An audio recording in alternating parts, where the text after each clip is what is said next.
السلام عليكم ورحمة الله وبركاته. Alaykoum salam wa rahmatullahi wa barakatuh. Désolé Jawed, j'arrivais pas à te faire rentrer dans le live. Pas de souci, Inch'Allah. J'espère que tu vas bien, Afri. Alhamdulillah. Donc sans plus tarder, je te laisse faire l'introduction et entamer la thématique de ce soir, Inch'Allah. بسم الله الرحمن الرحيم الحمد لله رب العالمين ونصلي ونسلم على نبينا محمد وعلى آله وأصحابه أجمعين.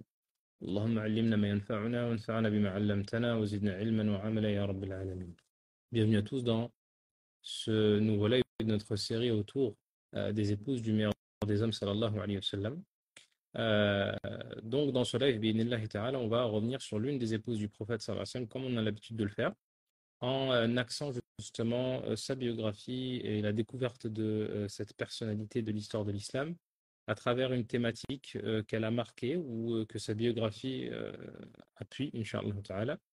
Et donc après avoir abordé déjà 5 des épouses du prophète sallallahu alayhi wa sallam, on va bi'idhnillah aborder aujourd'hui, Inch'Allah, Juwayriya bint al-Harith, donc de la tribu des Bani Mustaliq, l'épouse du prophète sallallahu alayhi wa sallam, qu'il a donc épousée 5 ans après son arrivée à Médine. Alors, si vous le voulez bien, ceux qui ont des questions, ça se passera sur Instagram, Inch'Allah, pour ceux qui nous suivent sur Telegram, pour les questions, c'est sur Instagram, et on les prendra à la fin du cours si vous le voulez bien. Donc, si on est en train d'expliquer des choses et qu'il y a des choses qui sont incomprises, n'hésitez pas à noter vos questions et à les garder pour la fin.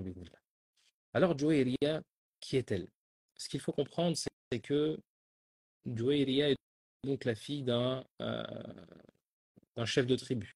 Al-Harith, donc Al-Khuza'i, qui est donc un chef de tribu de la tribu des Bani Mustaliq, qui est une tribu alliée des associateurs mécois à cette époque-là. Eh bien, Juwayriya, c'est la fille. C'est la fille du chef de tribu, d'accord? Donc, elle a une place éminente dans sa tribu.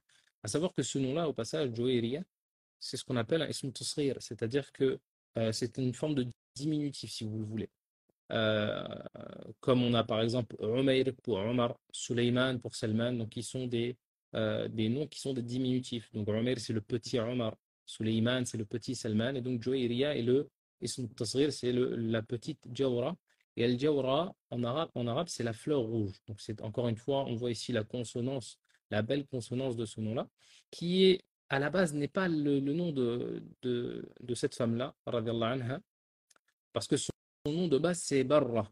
Barra, ça doit vous faire penser aux arabophones à un mot en arabe, le mot Barra qui ressemble donc au mot Bir. Et donc le mot Bir en arabe c'est la piété, et donc Barra c'est la pieuse. Mais lorsque le prophète sallam se mariera avec elle, il donnera ce nom, Juwayriya, donc la petite fleur rouge si vous le voulez, si on peut traduire la chose ainsi. Comme je vous l'ai dit, elle est la fille d'Al-Harith al-Khuzai, qui est donc le chef de la tribu des Bani Mustaliq, une tribu alliée des Mécois. Et ça, c'est important à comprendre. Dans ce contexte tendu de cette 5e année de l'Hégire, et alors que la bataille, justement, la grande bataille du fossé à Médine n'a pas encore eu lieu, eh bien, les Bani Mustaliq se préparent à combattre le prophète sallallahu alayhi wa sallam. Et le prophète sallallahu alayhi wa sallam est averti que cette tribu est en train de se préparer. Alors, ce qu'il va décider de faire, c'est de les surprendre. Cette tactique de la surprise, on va la retrouver souvent dans certaines expéditions du prophète sallallahu alayhi wa sallam, mais même à la suite de son décès chez les compagnons, le fait de surprendre les villages, le fait justement d'attaquer par surprise, bien entendu après avoir averti, bien entendu, et appelé à l'islam. Mais donc le prophète sallallahu alayhi wa sallam va les attaquer en premier. Il va prendre donc l'initiative de l'attaque et bénéficier justement de l'effet de surprise pour remporter une victoire qui est assez facile. Il va donc combattre contre les Bani Mustaliq en cette 5e année de l'Hégire, et il va remporter face à eux une victoire qui est assez facile. Cette bataille des Bani Mustaliq, euh, elle est connue parce que, non pas pour les événements de cette bataille-là, mais pour un événement qui a eu lieu au retour de cette bataille-là, d'accord? C'est toute l'affaire de la calomnie autour de Aïcha radhiyallahu anha. Tout ce qui est lieu autour de la calomnie contre notre mère Aïcha radhiyallahu anha et contre Safwan, et donc tout ce qui a été dit pendant toute cette période-là a eu lieu à la suite de la bataille des Bani Mustaliq. C'est pour ça que cette bataille-là est connue dans l'histoire de l'islam.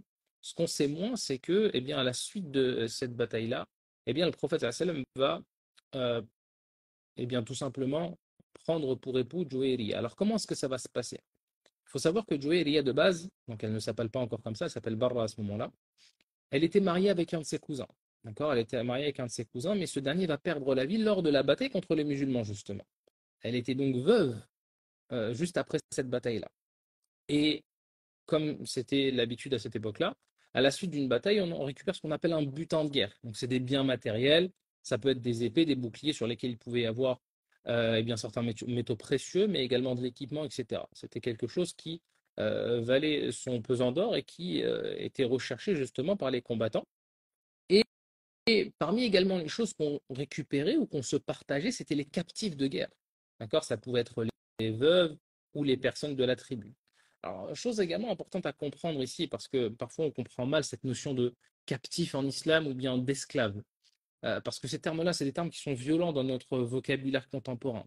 Mais il faut bien placer les choses dans leur contexte. À cette époque-là, un esclave, un captif ou autre, il a des droits. Il ne faut pas vous imaginer l'esclave, quand vous entendez les esclaves à l'époque du prophète sallam, un esclave un peu à l'époque pharaonique, hein, qui était fouetté nuit et jour, qui était eh bien, torturé, etc. Non. Un esclave, en islam, il a des droits. Un esclave, si tu es propriétaire d'un esclave, eh bien, tu dois le nourrir, tu dois l'habiller, tu dois lui fournir un toit. S'il est en âge de se marier, il faut le marier. Tu dois donc t'occuper de lui et de sa famille, etc. Juste, il n'a pas de salaire. Mais au final, on remarque que, eh bien, il a un certain nombre de droits qui font en réalité de lui plus un servant, si vous préférez. Peut-être ce terme-là est moins choquant, mais c'est uniquement de la terminologie ici. Parce qu'au fond, un servant à cette époque-là ou un esclave avait un certain nombre de droits et pour vous imaginer un petit peu à quel point ces droits-là étaient respectés, eh bien, on a beaucoup de récits, hein, que ce soit à l'époque du prophète ou même à la suite de cette époque-là, d'esclaves qui n'ont pas voulu, malgré la possibilité d'être libres, qui n'ont pas voulu choisir la liberté et quitter eh bien, leur servitude, entre guillemets, chez leur maître, parce que leur maître les traitait convenablement, parce qu'ils avaient une certaine attache avec eux. On avait d'ailleurs parlé de Zayd ibn Haritha qui, de base, était un servant avec le prophète. Il a voulu rester avec le prophète alors que son père est venu le chercher. Donc tout ça pour dire que, eh bien, on récupère à la suite d'une bataille des captifs qui vont être distribués entre les différents combattants. D'accord? Et donc parmi les captifs, qui est-ce qui se trouve là? Eh bien, Barra, donc Juwayriya, la fille du chef de la tribu vaincue. D'accord? Elle va se trouver parmi les captifs. Et donc, elle va être partagée entre les combattants. On va la partager, on va donc la donner à un des combattants qui va eh bien, fixer une rançon assez élevée. C'est-à-dire que si le captif, si eh bien, la personne qui a été capturée souhaitait avoir sa liberté, elle le pouvait. D'accord? C'était quelque chose qui était possible. Maintenant, il fallait payer une certaine somme, d'accord? Une certaine rançon. Pour Juwayriya, donc la somme était fixée à 370 dirhams d'argent, et donc elle se devait de trouver cette somme-là. À savoir que Juwayriya, à ce moment-là et à la suite de cette bataille-là, son cœur va s'ouvrir à l'islam. On n'a pas le contexte précis qui nous explique qu'est-ce qui a poussé Juwayriya à se convertir. Il faut savoir qu'à ce moment-là, il y a beaucoup d'interactions entre les musulmans et cette tribu qui n'est pas musulmane, d'accord? Et elle a sûrement dû voir eh bien, le comportement des musulmans, ou bien la manière et si vous voulez, tout ce que l'islam enseigne comme bonne mœurs et comme logique, même dans l'adoration hein, d'un seul et unique créateur, et non pas adorer des idoles, etc. Donc il y a certainement quelque chose qui a touché Juwayriya et qui a fait que Juwayriya eh bien, s'est convertie à l'islam. Alors elle va rendre visite au prophète sallallahu alayhi wa sallam, et donc elle va aller le voir et lui déclarer donc qu'elle a embrassé l'islam. Et elle va également lui demander s'il le peut de l'aider à payer sa rançon. D'accord? En lui expliquant qu'elle a un certain rang. Elle a un certain rang, c'est la fille du chef de tribu. Et ça a son importance quand on va le voir. Alors il y a une chose qui est assez drôle, c'est que lorsqu'elle va voir le prophète sallallahu alayhi wa sallam à ce moment-là, il y a Aïcha qui est présente. D'accord? Aïcha est présente à ce moment-là et elle la voit justement devant son appartement. Et elle nous dit elle-même, je l'ai vu devant mon appartement alors que je ne l'ai pas porté dans mon cœur. On pourrait même aller plus loin et dire à Toha. Je l'ai détesté, je ne l'ai pas porté dans mon cœur. Et j'ai su que le messager d'Allah allait voir d'elle ce que j'ai vu. Alors peut-être que là, vous ne comprenez pas ce dont parle Aïcha. Ce qu'il faut comprendre, c'est que Juwayriya était très belle. Elle était connue pour sa beauté. D'accord? Elle est en plus, à ce moment-là, dans la fleur de l'âge, elle a une vingtaine d'années. Et elle est connue pour sa beauté. Et Aïcha, en tant qu'épouse du prophète, eh bien, elle est jalouse. Elle se dit que eh bien, peut-être que le prophète va être attiré par elle. Peut-être que le prophète voudra se marier avec elle. En plus de ça, elle la voit justement devant chez elle. Et donc, elle va voir le prophète Juwayriya et pour lui expliquer donc sa conversion et sa situation. Elle avait besoin d'être aidée pour payer sa rançon. À savoir que ce que dit Aïcha, à savoir qu'elle a détesté, etc., ça c'est uniquement, parce qu'on verra d'autres paroles de Aïcha qui font les éloges de Juwayriya, c'est uniquement cette jalousie féminine que des co-épouses pouvaient avoir, qui est totalement naturelle, qui a toujours été naturelle. Si le prophète sallam n'en a pas été préservé, qui peut espérer l'être? Et donc c'est quelque chose qui est totalement naturel, c'est pas une détestation à proprement dit de la personne. D'accord? Alors là, le prophète sallam écoute Juwayriya, il comprend sa situation et il va décider de la surprendre. On avait d'ailleurs parlé dans un autre live de Salama, comment est-ce que le prophète sallam justement l'avait surpris lors de son annonce qu'il voulait se marier avec elle, etc. Il va décider de surprendre Juwayriya en lui disant que non seulement il va payer la totalité de sa rançon, mais qu'en plus de ça, il allait l'épouser. Alors imaginez-vous la joie de Juwayriya qui venait d'accepter l'islam. Et on sait que lorsqu'on vient d'accepter l'islam, lorsque la foi rentre dans notre cœur, eh bien, elle est telle cette lumière qui vient éblouir un, un ensemble de ténèbres qui a perduré pendant des années. Et cette lumière, elle est forte, elle est impactante. Et c'est pour ça que Juwayriya, elle est extrêmement heureuse de cette annonce-là. Pour elle, c'était inespéré. Et ce qu'il faut savoir également, c'est que, eh bien, elle n'a pas fait cela uniquement dans le but de payer sa rançon. D'accord? Dans le sens où elle n'a pas accepté cette proposition-là uniquement pour être libre, mais plutôt parce que elle, maintenant qui avait adopté l'islam comme foi, elle allait pouvoir être eh bien, la femme du meilleur des hommes. Quel honneur que d'être la femme du meilleur homme à avoir foulé cette terre. Alors, dès que cette chose-là est actée, dès que les compagnons vont apprendre que le prophète allait épouser la fille d'Al-Harith, la fille du chef de tribu, eh bien, ils vont s'empresser de faire quelque chose. Et je vous demande d'être attentif, c'est d'ailleurs l'axe qu'on a choisi pour ce live-là, c'est qu'ils vont s'empresser de libérer les esclaves et les captifs, qui avaient donc, les hommes captifs qui étaient autour d'une centaine, qui avaient été faits prisonniers à la suite de cette bataille-là. D'accord? On parle ici d'une centaine de personnes approximativement. Ils vont décider, les compagnons, de les libérer. Alors pourquoi est-ce qu'ils décident de les libérer? Eh bien, tout simplement parce qu'il était impensable pour eux que des membres de la famille d'une des mères des croyants, d'une des épouses du prophète sallam, eh bien, demeurent captifs et esclaves chez les musulmans. Comment est-ce que moi, je pourrais garder chez moi un frère, un cousin, un oncle d'une des épouses du prophète sallam? C'est une forme de manque de respect. Ils ne souhaitaient pas faire cela. Ce qui d'ailleurs ici nous montre à quel point est-ce que le messager était respecté par ses compagnons et à quel point les mères des croyants elles-mêmes étaient respectées par les compagnons. Puisqu'ici on parle d'hommes qui étaient captifs, de qui on pouvait tirer un certain nombre de bénéfices, d'un certain nombre d'activités, etc. Et pourtant, ils vont tous être libérés. Alors qu'à ce moment-là, ils ne sont même pas tous musulmans encore. Et ici, on voit comment est-ce que l'impact de Juwayriya à travers son mariage a touché l'ensemble de sa tribu. D'accord? Et ce mariage, et donc cette liberté nouvelle pour ces hommes-là, va entraîner un grand nombre d'adhésions à l'islam. Et ça attire notre attention, barakallahu fikum, sur plusieurs choses. La première, c'est que, eh bien, afin d'appeler à l'islam, l'appel à l'islam ne se fait pas uniquement par l'enseignement, par le partage de connaissances, etc. Il se fait également à travers les bons comportements.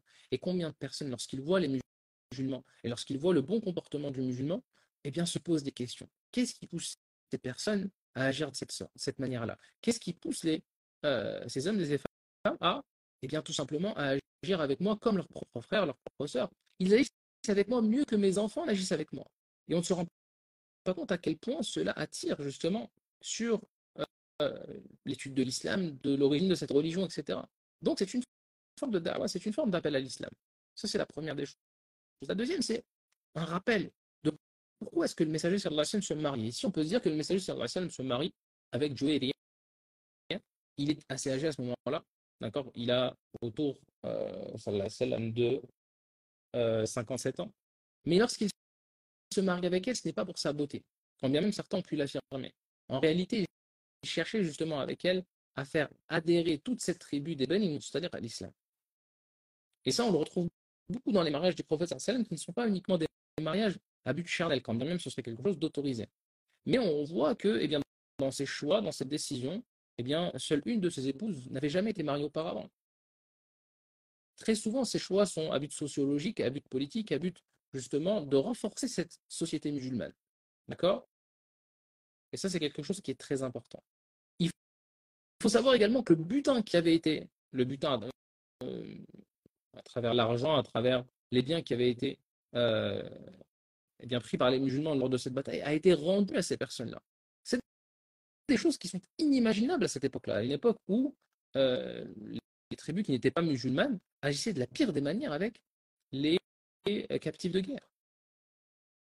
En plus de cela, on a un autre événement qui va survenir alors que le mariage n'avait pas encore eu lieu. Al-Harith, c'est-à-dire le père de Juwayriya, hein, souvenez-vous, c'est le chef de la tribu, il avait réuni plusieurs bêtes, parmi les plus beaux de ses chameaux, etc., afin de se rendre chez le prophète Hassan, mais pour payer la rançon de sa fille. Et en cours de route, il a eu un peu de regret pour ces bêtes qui avaient une certaine valeur à ses yeux, et il va en laisser deux parmi ces dernières dans une vallée. D'accord? Il ne va pas les montrer au prophète sallallahu alayhi wa sallam. Il va aller voir le prophète sallallahu alayhi wa sallam, et avec le reste de ses bêtes, pour lui dire, Ya Muhammad, tu as pris ma fille comme captive, alors voici sa rançon. Et là, le prophète sallallahu alayhi wa sallam, il lui dit une chose. Il lui dit, mais où sont les deux chameaux que tu as cachés dans la vallée de l'Aqiq, donc c'est une vallée à Médine. Et là, il se dit, mais comment est-ce que le prophète sallallahu alayhi wa sallam a pu savoir cette chose-là? J'ai été la seule personne à laisser ses chameaux dans cet endroit-là. Personne ne m'a vu. Et le prophète sallallahu alayhi wa sallam, il va décrire les deux bêtes comme s'il les avait devant lui. Et aussi l'endroit où elles se trouvaient. Et tellement subjugué, tellement étonné, les seuls mots qui sortiront de la bouche d'Al-Harith à ce moment-là, c'est Ashhadu annaka Rasulallah. J'atteste que tu es l'envoyé d'Allah. Et il va donc prononcer la shahada et accepter l'islam, lui et ses deux fils. Et tout ça va avoir, à travers le mariage, à travers cet événement, un impact très fort sur toute la tribu qui va se convertir à l'islam. Alors, euh, Juwayriya va aller à Médine avec le messager, avec son mari, et on va lui construire une hujra, c'est-à-dire un petit appartement collé à l'appartement de Zaynab bin Jahsh, donc une des autres épouses du prophète sallallahu alayhi wa sallam. Et chose également importante ici à rappeler, c'est que c'était des hujurat, hein, c'était des petits appartements. Ce n'était pas le grand luxe, malgré qu'il était un chef de communauté, sallallahu alayhi wa sallam, malgré qu'il pouvait demander à ses compagnons de lui construire les plus beaux palais, eh bien, il était extrêmement modeste dans sa manière de vivre.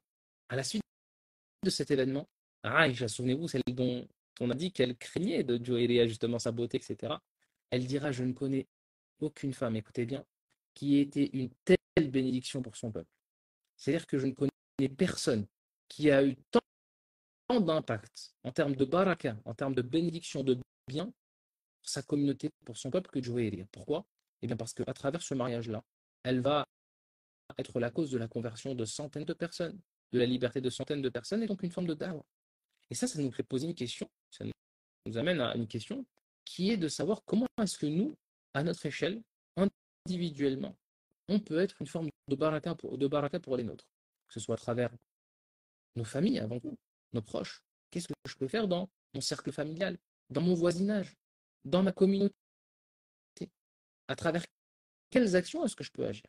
Alors certains vont se dire, oui, mais moi, je n'ai pas forcément la science pour faire certaines choses. Mais quels sont les moyens qu'Allah t'a donnés pour agir? Peut-être que ce n'est pas uniquement les sciences religieuses, à travers une da'wah qui va être un appel à travers des cours ou autres, mais ça peut être tout simplement à travers des réunions de famille, à travers la réconciliation que tu vas amener entre deux personnes qui ne se parlaient plus.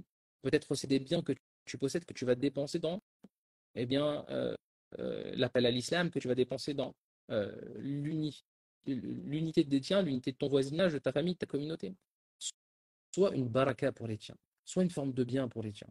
Que lorsque justement, et ça le prophète me le rappelle dans plusieurs hadiths, que justement de toi, on ne tire que du bien. D'accord? Que ton odeur soit bonne et que ton fruit soit bon. Juwayriya, radiyallahu anha, elle était réputée pour ses adorations. Elle était surtout réputée pour une adoration particulière, c'était le dhikr, l'évocation d'Allah. D'ailleurs, on a un hadith qui est connu, qui est dans Sahih Muslim, dans lequel le prophète sallallahu alayhi wa sallam, un jour, il sort de chez lui le matin pour prier la prière du matin. Et elle était assise à l'endroit où elle accomplissait habituellement la prière. Alors le prophète sallallahu alayhi wa sallam est parti à la mosquée, il est resté à la mosquée, il est revenu au moment de Duha, donc environ 1h30, 2h plus tard, et elle était toujours assise. Et là, le prophète sallallahu alayhi wa sallam, il dit, mais tu es resté comme je t'ai laissé lorsque je suis parti, tu es resté comme tu étais lorsque je t'ai quitté? Elle lui dit oui. Et en fait, elle est restée en train d'évoquer Allah, de faire le tasbih, subhanallah, alhamdulillah, la ilaha illallah, Allahu akbar. Et là, le prophète sallam va lui dire, écoutez bien, j'ai certes dit après toi 4 paroles à 3 reprises, que si elles étaient pesées avec tout ce que tu as dit comme rappel aujourd'hui, elles seraient plus lourdes. Donc là, le prophète sallam, il lui dit, j'ai dit 4 choses, je les ai dites 3 fois ces 4 choses, eh bien, si on était amené à les peser avec tout ce que tu as dit pendant 2 heures, toi, eh bien, elles seraient encore plus lourdes. Et là, il lui enseigne, il lui dit justement de dire Subhanallah wa bihamdihi adada khalqihi wa rida nafsihi wa zinata arshihi wa madada kalimati. Gloire et louange à Allah du nombre de ses créatures, de sa propre satisfaction, de la lourdeur de son trône et du nombre de ses paroles. Vous pouvez retrouver ces invocations dans des ouvrages comme le Muslim, la Stadelle du musulman et autres. Et donc, ici, dans un hadith qu'elle nous rapportera par la suite, eh bien, il lui enseigne une parole qui va englober un bien équivalent à 2 heures de dhikr ou 3 heures de dhikr.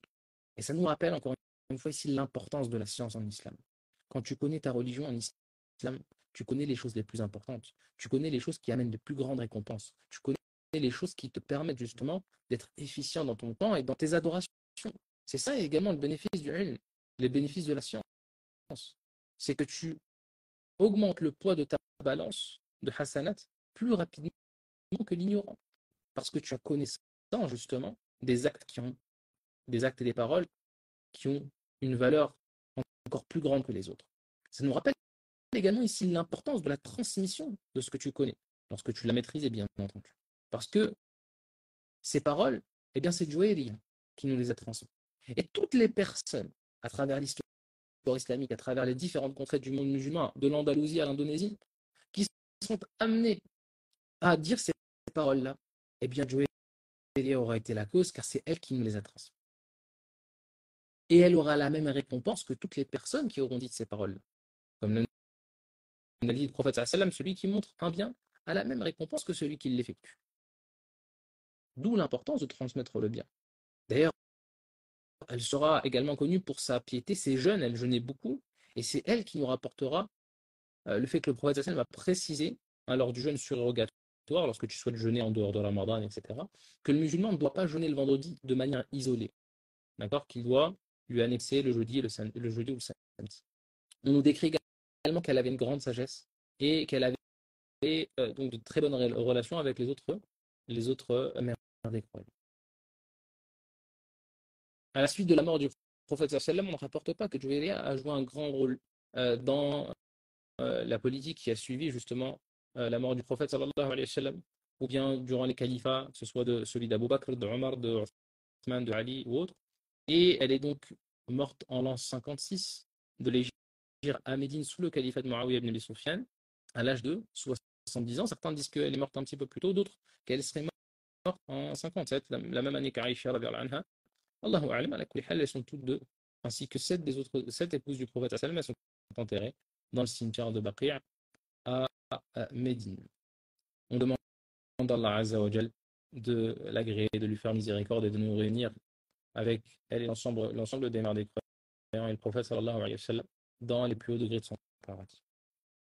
On va prendre quelques questions, si vous le voulez bien, Inch'Allah ta'ala. Donc, je le rappelle, pour ceux qui sont sur Telegram, ce sera sur Instagram pour les questions, Inch'Allah. Oula, alors, attends, je vais lire les questions. Jawad, t'as accès ou à la bulle à question? Non? Ok. Non, pour le moment, j'ai pas de questions. Je prendrai pas quelques questions. À savoir que donc, la semaine prochaine, on continuera notre série de live d'Idnillah, dimanche prochain, avec Sophie et Bidnillah.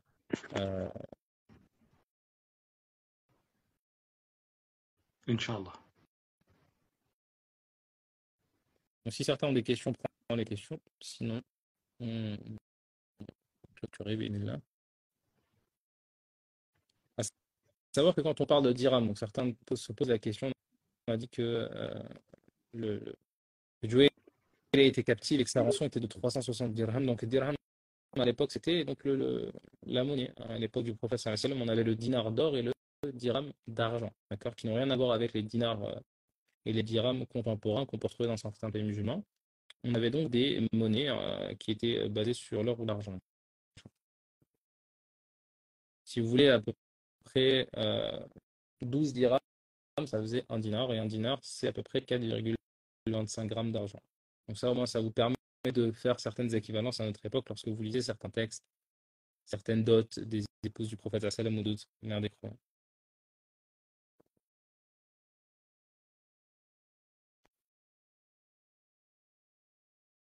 Il y a aussi une autre chose qu'on a pu évoquer lors de ce live, c'est ce qu'on appelle les suntasir. On a dit que Juwayriya, c'était le diminutif de Jawra, qui voulait dire la fleur rouge. Sachez que cette manière de parler, parfois lorsqu'on voulait rabaisser quelqu'un ou lorsqu'on voulait lui rappeler sa place, on utilisait cette chose-là. D'ailleurs, un jour, Omar ibn Khattab, il appelle les gens, alors qu'il est calife, à la mosquée pour prendre la parole et rappeler aux gens eh bien, qu'il n'est que Omer. Il disait je ne suis que Omer, donc le petit Omar, je ne vaux rien. Et on lui a posé la question pourquoi est-ce que tu nous as réunis pour nous dire cette chose-là. Il dit parce que j'ai senti dans ma poitrine comme une forme justement de, euh, si vous voulez, de grandeur. Alors j'ai voulu justement me souvenir de ma réalité, de ma situation. Également rapporté lorsque Abdullah ibn Abbas avait conseillé les pèlerins concernant le Hajj, concernant une forme de rite et la manière de faire, on lui a dit oui, mais Abu Bakr et Omar n'ont pas fait cette chose-là. Et qui lui dit ça? C'est Urwa ibn Zubayr, le fils de Zubayr ibn al-Awwam. Et Abdullah ibn Abbas, pour le reprendre, il lui dit Ya Uwayra, ô petit Urwa, je te dis, le messager d'Allah a dit, et tu me dis Abu Bakr et Omar ont dit, on pourra un petit peu, si vous voulez, le remettre à sa place ici. Bien entendu, dans un cadre fraternel. Très bien. Alors, s'il n'y a pas de questions, on va conclure ici, si vous voulez bien, Inch'Allah. Pas de question. Bismillah, on continuera cette série, comme je vous l'ai dit, la semaine prochaine. Si, j'ai une question. Excuse-moi, j'ai une question, Jawad. Comment? J'ai une question, excuse-moi. Oui. Alors, j'aimerais savoir quelle est la parole qu'elle disait pendant 2 heures. Elle Et s'il y a faisait un moment tasbih. particulier, Elle pardon, et faisait... s'il y a un moment particulier pour la faire. Non, en fait, elle faisait ses adhkar du matin. D'accord? Elle D'accord. faisait le tasbih, le tahlil, le tahmid, etc. Et elle disait constamment, justement, ce qui est rapporté, en tout cas dans les textes que j'ai pu retrouver, c'était tasbih, le fait de dire subhanallah. Maintenant, le prophète sallallahu alayhi wa sallam lui a dit justement, il lui a montré l'importance de certaines paroles qui sont globales et qui vont englober, si vous voulez, une grande récompense et qui sont équivalentes à un grand nombre de paroles qui peuvent être dites. Maintenant, les paroles exactes de ce qu'elle a pu dire, Allahu a'lam. Ce n'est pas relaté dans ce que j'ai pu lire. Taïb. Jazakallah. Très bien. Donc, on va conclure si vous voulez bien, Inch'Allah ta'ala. On se donne rendez-vous dimanche prochain. سبحانك اللهم وبحمدك أشهد أن لا إله إلا أنت أستغفرك وأتوب إليك السلام عليكم ورحمة الله وبركاته Inch'Allah. Jazakallah khair, Jawad. Assalamu alaikum wa rahmatullahi wa barakatuh. السلام